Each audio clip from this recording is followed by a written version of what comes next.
Une enquête à présent qui fait des vagues au sein de la police parisienne. Dans un signalement à sa hiérarchie en 2019, merci beaucoup. Un brigadier chef dénonce des propos racistes tenus par ses collègues à des prévenus. Oui, effectivement, des propos assez forts. Hein. Vous allez les entendre, ces propos puisque ce policier qui travaillait dans ce dépôt était notre invité. Il a joué quelque part les lanceurs d'alerte. Écoutez. Vous avez, comment dirais-je, des mauvaises habitudes, des mauvaises pratiques qui avaient déjà débuté dès printemps 2017 de la part d'un petit groupe de jeunes collègues du dépôt. Et ça consistait à discriminer les gens qui arrivaient au dépôt. Hein, ils sortent de garde à vue, ils viennent 20 heures au dépôt. Et c'est à ce moment-là que c'est des fois un peu chaud, un peu tendu, etc. Ces petits jeunes qui n'avaient pas vraiment d'expérience se sont laissés aller, je pense, progressivement. Hein, j'ai pas vu la naissance du phénomène. À prendre des aises avec les déférés. C'est-à-dire ? Alors les insultes, hein, je vais faire simple et court, les insultes sur leurs origines. Quoi par exemple comme insulte ? Sale bougnoule, sale négro, sale pédé aussi. Et c'est des personnes qui n'avaient plus mangé depuis 8h ou 10h du matin. Donc souvent ils réclamaient juste à manger et à boire, parce qu'il n'y avait pas d'eau dans les cellules. Et c'est à cette occasion que ces collègues en question les brimaient en leur disant t'as qu'à crever. T'avais qu'à pas faire de conneries, t'aurais pas été là et puis t'aurais à boire et à manger. C'est pour ça que vous avez décidé de parler ? Ouais, parce que progressivement, ils ont commencé à me stigmatiser. Moi, je suis pas là pour pleurer. Hein. Moi, c'est trop tard, mon cas, il est réglé. Mais ils m'ont empêché de bosser, ils m'ont empêché de protéger mes gars, ils m'ont empêché de les former. J'avais 80% de stagiaires. Avec nous, Alexandra Gonzalez du service police-justice de BFM TV. Alexandra, des faits présumés accablants. Qui est cet homme qui parle, ce brigadier chef qui dénonce ? Alors, il a 48 ans, il s'appelle Ahmed Ben Mohamed. Ça fait 20 ans qu'il est dans la police.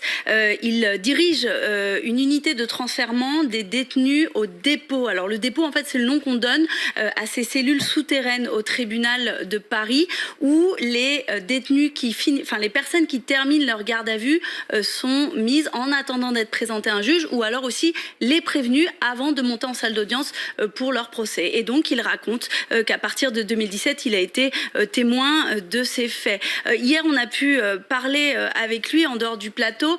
C'est quelqu'un qui ne semble pas du tout dans une logique de vengeance envers l'institution policière. Il semblait lui-même très bouleversé que tout ceci doive arriver sur la place publique. Mais il disait que malgré toutes ces alertes en interne, il me disait des recadrages, des rappels à l'ordre qui n'ont pas suffi parce qu'à chaque fois, les policiers, dit-il, s'arrêtaient durant quelques jours avant de reprendre de plus belle. Oui, c'est ça, parce que les faits se sont répétés en fait sur le long terme, pendant plusieurs années. Oui, entre 2017 et 2019, dit-il. En fait, tout a commencé au printemps 2017. On est à ce moment-là dans l'ancien palais de justice où là, le dépôt était dans un état vraiment déplorable. On l'appelait la souricière, pour vous dire. C'était de l'insalubrité. C'était une insalubrité totale.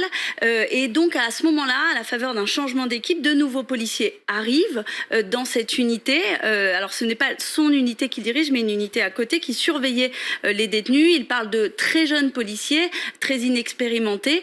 Et il va commencer à assister à ces comportements complètement déviants, racistes. On parle de faits quand même très graves. Hein. Je vous donne quelques propos qui étaient, selon lui, employés couramment envers les détenus, les bougnoules, les négros, les bâtards, des pratiques aussi maltraitantes puisque il le racontait, il voyait ces policiers qui privaient les détenus de leur nourriture ou alors jetaient les plats dans la cellule par terre, ne leur donnaient pas de gobelet, donc ils étaient obligés de boire dans leurs mains.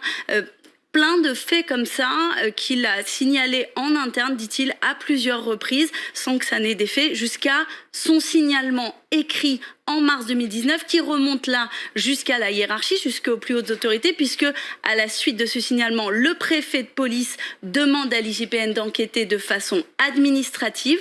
Les conclusions ont été rendues en février dernier. La police des polices a suggéré des sanctions administratives et un conseil de discipline pour l'une des policiers.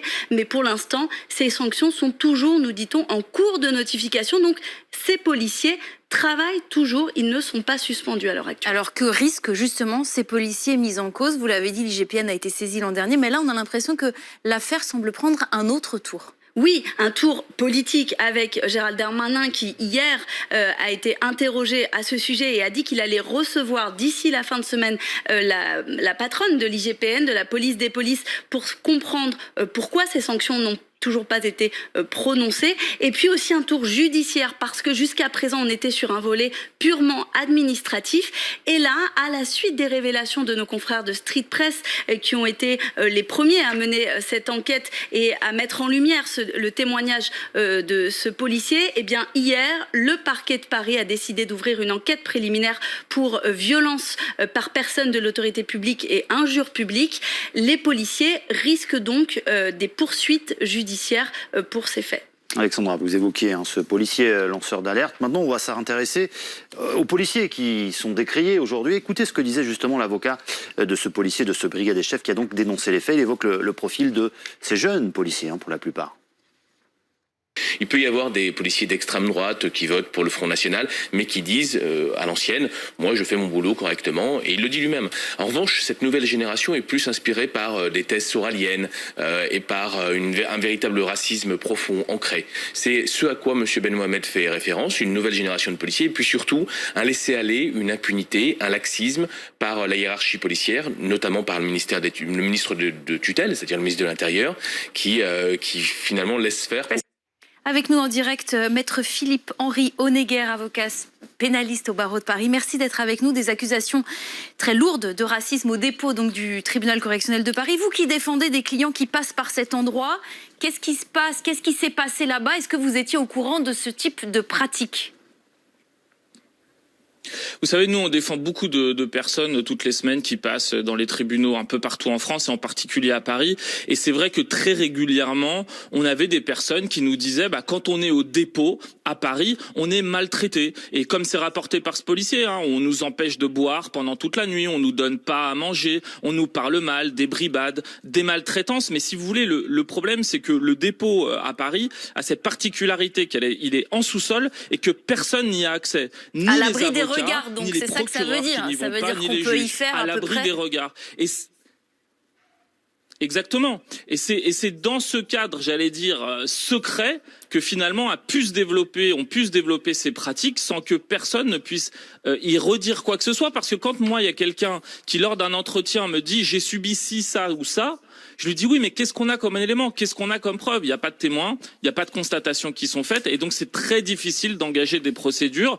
Heureusement qu'on a eu ce policier qui est venu révéler publiquement ce qui s'y passait réellement. Vous restez avec nous, maître Honegger. On va retrouver à présent Christophe Rouget, qui est secrétaire général adjoint du syndicat des cadres de la sécurité intérieure. Vous pensez quoi, vous, de cette affaire? Quelle est votre réaction? C'est un cas isolé ou c'est symptomatique d'un problème plus vaste dans la police nationale? Oui, bonjour. Tout d'abord, je voudrais dire que ces faits, ils étaient connus. Ce n'est pas parce qu'il y a les déclarations qui ont été faites dans des médias que l'affaire n'était pas connue. Il y a deux choses qui sont différentes. Les enquêtes, vous l'avez dit tout à l'heure, ont été diligentées. Des propositions de sanctions ont été faites et des préconisations même ont été faites par l'IGPN pour améliorer. Vous avez vu, ça a tardé pour ces sanctions. Les policiers dont on parle aujourd'hui, ils sont toujours en fonction. Oui, mais là, on est sur des déclarations médiatiques. Après, il y a une enquête contradictoire, il faut des faits. Oui, mais on peut s'interroger sur la vitesse de l'enquête quand même. Ça fait des mois que ces policiers sont pointés du doigt. Par exemple, il n'y a pas eu d'enquête judiciaire? Alors ça, je ne sais pas pourquoi il n'y a pas eu d'enquête judiciaire, parce qu'a priori, comme l'a dit le ministre, donc nous étions sur des comportements d'agressivité, de désobéissance, des injures, mais pas sur des faits qui étaient des délits. Donc je ne sais pas ce que l'enquête judiciaire va le déterminer maintenant. Est-ce que c'était des délits ou des problèmes de comportement? Donc ça, c'est deux choses qui sont différentes. Et ce n'est pas parce que les médias n'étaient pas au courant que le travail n'a pas été fait. Au contraire, l'enquête, elle a été faite. Elle a été faite, vous l'avez dit tout à l'heure, elle a été terminée en février 2019. Donc vous voyez, ce travail, il est fait au quotidien. Il y a des problèmes de lenteur, effectivement, au niveau des sanctions. Il y a des problèmes aussi d'encadrement, parce que vous l'avez dit, c'est des jeunes recrues qui sortent en général d'école, qui vont sur ces postes, et il y a un problème d'encadrement qu'il faut résoudre. Mais attention, je crois qu'il est aussi urgent d'attendre, il ne faut pas dire n'importe quoi dans cette affaire. Au niveau du dépôt du tribunal de police de Paris, il y a eu aussi des enquêtes judiciaires qui ont été diligentées en 2018. Donc attention, je crois qu'on n'a pas encore toutes les informations et il est urgent d'attendre. Christophe Rouget, est-ce que c'est normal que ce lanceur d'alerte, c'est-à-dire ce policier qui a dénoncé ses collègues, soit menacé de sanctions aujourd'hui? Écoutez, il est sur son poste, il n'a pas été remis en cause dans son travail. Non, mais il y a des déclarations de Gérald Darmanin qui vont plutôt dans ce sens. Oui, je n'ai pas moi les informations comme vous sur l'enquête en cours. Laissons-la se terminer. C'est un brigadier chef, donc il a un rôle d'encadrement. Quel travail il a fait? Je ne sais pas tout cela. Et donc, laissons un peu de temps au temps. On a un peu un phénomène d'emballement qui se fait alors que des enquêtes judiciaires ont été faites, des enquêtes administratives, et que les policiers, lorsqu'ils ont des problèmes de comportement, ils sont non seulement sanctionnés dans leur métier, ce qui est normal avec des sanctions administratives, mais aussi avec des sanctions judiciaires. Et je crois que peu d'institutions en France font autant de travail pour lutter contre le racisme, et c'est heureux que la police nationale fasse ce travail. Christophe Rouget, restez avec nous, on retrouve Maître Honegger. Vous êtes d'accord, vous, avec cette affirmation, tout ce que fait l'IGPN contre le racisme dans la police, c'est quelque chose d'important? Vous soutenez cette institution qui est décriée? Je suis absolument pas d'accord avec ce qui vient d'être dit, pour une raison simple, c'est qu'en réalité, il y a une affaire dans l'affaire. L'IGPN, il a été saisi pour une enquête strictement administrative. Et ce qui est révélé depuis plusieurs jours par le journaliste de Street Press, c'est qu'en réalité, ce policier qui a dénoncé les faits, il s'est confronté à un refus de sa hiérarchie qui a systématiquement essayé d'étouffer l'affaire.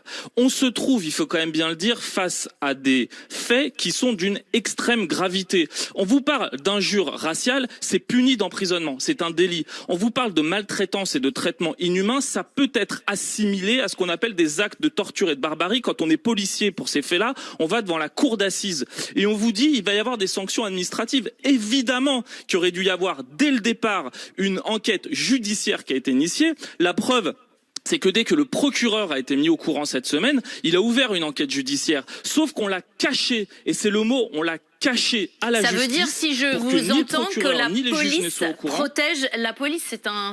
C'est un principe d'omerta, en fait. C'est exactement un principe d'omerta, et d'ailleurs ce que révèle ce policier, c'est que quand il a essayé de révéler les choses, il a subi des pressions, il a subi des menaces, il a été isolé, et ce qu'on voit dans ce qui est en train de se passer, c'est qu'on a même envisagé à son encontre des sanctions pour, soi-disant, n'avoir pas déclaré les faits suffisamment tôt. Vous vous rendez compte la logique dans laquelle on est? On a des policiers dont le travail est de sanctionner les infractions, de les signaler à la justice et de faire en sorte que les personnes qui commettent des infractions soient punies. Et aussi, là, on est face à tout un système qui a cautionné, parce que si on ne signale pas et si on ne sanctionne pas, c'est qu'on cautionne, qui a cautionné un système extrêmement grave de maltraitance. C'est très, très inquiétant par rapport au système qui est celui de la police. On vous entend, et à la Maître Honegger. On va se tourner vers le syndicaliste. Oui, on vous entend. On va se tourner évidemment vers Christophe Rouget. On a le sentiment quand même dans la police, c'est normal, c'est un petit milieu, on se soutient tous, que c'est quand même compliqué de dénoncer des collègues qui ont pu commettre des délits ou avoir des mots quand même extrêmement durs et qui sont répréhensibles. Alors, je suis toujours surpris lorsque des avocats qui sont très attachés à la présomption d'innocence font des déclarations à l'emporte-pièce en disant c'est l'omerta, alors que je vous le répète, il y a eu une enquête minutieuse administrative, il y a eu des préconisations qui ont été faites pour moderniser, améliorer la gestion de ce service, et que je vous le répète, des enquêtes judiciaires ont été ouvertes en 2018 concernant ces problèmes au dépôt du palais de justice. Donc vous voyez, on a un emballement sur quelques déclarations qui ont été faites par Street Press, par des déclarations de notre collègue qui ont été retenues depuis longtemps par l'IGPN, et on a cette espèce d'emballement. Maintenant, regardons les faits, regardons le calendrier de ce qui s'est passé, et puis sanctionnons, parce que ces tels comportements qui ont été relevés sont inadmissibles. Il faudra les condamner, et si des gens sont racistes, ils ne doivent pas être dans la police nationale, c'est très clair pour nous.